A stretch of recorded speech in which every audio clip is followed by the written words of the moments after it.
Si giorno vivremo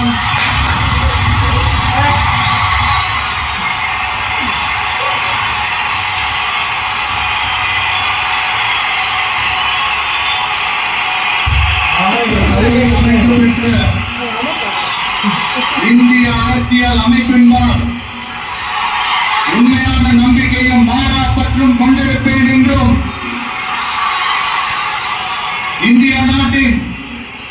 ஒப்பில்லாத முழு முதல் ஆட்சியையும் ஒருமையையும் நிலை நிறுத்துவேன் என்றும்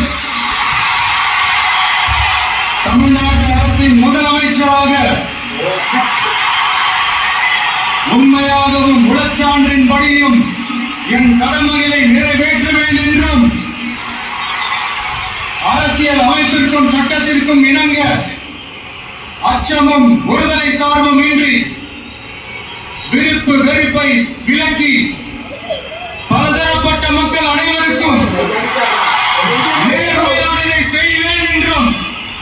ஆண்டவன் மீது ஆணையிட்டு உறுதிமொழிகிறேன்.